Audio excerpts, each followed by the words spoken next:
नमस्ते, आप देख रहे हैं राजस्थान हेराल्ड। चुनाव हारने के बाद भी कांग्रेस की आपसी कलह खत्म होने का नाम नहीं ले रही है। जयपुर शहर कांग्रेस के जिला अध्यक्ष आर तिवारी विधानसभा चुनाव में जयपुर के कांग्रेस नेताओं पर भीतरघात करके पार्टी उम्मीदवारों को हराने का आरोप लगा चुके हैं। आर तिवारी ने अपनी ही पार्टी के नेताओं को जयचंद तक कह दिया और इनसे सावधान रहने की सलाह दी। जयपुर शहर कांग्रेस कार्यालय में गणतंत्र दिवस के मौके पर हुए कार्यक्रम में तिवारी ने अपनी ही पार्टी के नेताओं को जमकर खरी खोटी सुनाई। गौरतलब रही कि आर तिवारी खुद हवा महल विधानसभा सीट से कांग्रेस प्रत्याशी थे। वे भाजपा के बाल मुकुंदाचार्य से हार गए थे। आर तिवारी ने कहा, हम राजधानी के कार्यकर्ता हैं, हमें बहुत सी बातें सोचनी पड़ेंगी। हार और जीत चलती रहती है, सरकारें बदलती रहती हैं। 8 सीटों में से हमारे 2 साथी जीत कर आए, हम 6 साथी हार गए, लेकिन हम हारे नहीं हैं। हमें हमारे साथियों ने हराए हैं। ये बात आप कान खोलकर सुन लीजिए। हमें बगल में खड़े जयचंदों से बचना पड़ेगा। हमें इसका प्रण करना पड़ेगा कि सरकार बने या ना बने, संगठन की ताकत रहनी चाहिए। वरिष्ठ नेताओं की मौजूदगी में आर तिवारी ने विधानसभा चुनाव में जयपुर के कांग्रेस नेताओं पर भीतरघात करके पार्टी उम्मीदवारों को हराने का आरोप लगाया। तिवारी ने कहा, जयचंद किसी भी दल में हो वो पार्टी आगे नहीं जा सकती। सत्ता में तो आ जाओगे, लेकिन जयचंदों से कैसे बचोगे?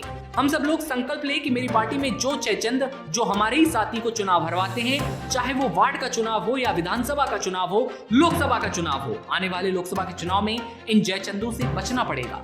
तिवारी कहते हैं कि लोग काम नहीं करते, केवल फोटो खिंचाने आते हैं और फोटो खिंचवाकर बड़े नेता बन जाते हैं। मैं मानता हूं ये कड़वी बात है, लेकिन सच्चाई है। 3 महीने के बाद राजधानी में लोकसभा का चुनाव होने वाला है। हम संकल्प लें कि पार्टी जिसको टिकट देगी, हम पूरी ताकत से उसे जिताएंगे। कांग्रेस ने पूर्व जलदाय मंत्री महेश जोशी का टिकट काटकर आर तिवारी को हवा महल सीट से उम्मीदवार बनाया था। आर तिवारी बीजेपी के बाल मुकुंदाचार्य से मामूली अंतर से आखिरी राउंड में चुनाव हार गए थे।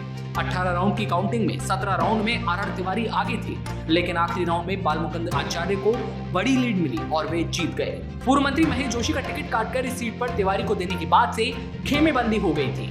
इस खेमेबंदी को हार का बड़ा कारण माना जा रहा है। आर तिवारी जयपुर शहर कांग्रेस के जिला अध्यक्ष हैं। ऐसे में उनका बयान कांग्रेस संगठन का बयान है। इसे पार्टी में कलह और भीतरघात को संगठन के स्तर पर स्वीकार करने से जोड़कर देखा जा रहा है। तिवारी ने पूर्व मंत्री महेश जोशी और उनके समर्थक नेताओं की मौजूदगी में ये बात कहकर सियासी चर्चाएं छेड़ दी हैं। हालांकि उन्होंने किसी का नाम नहीं लिया है, लेकिन जयपुर कांग्रेस की सियासत के जानकार इशारों में सब कुछ समझ गए हैं। इसे राजधानी की कांग्रेस सियासत में नई कलह की शुरुआत के तौर पर लोकसभा चुनाव के टिकट वितरण से ठीक पहले ये बयान कई सियासी इशारे भी कर रहा है। तमाम खबरें आप सबसे पहले देखते रहने के लिए बने रहिए राजस्थान हेराल्ड के साथ। नमस्कार।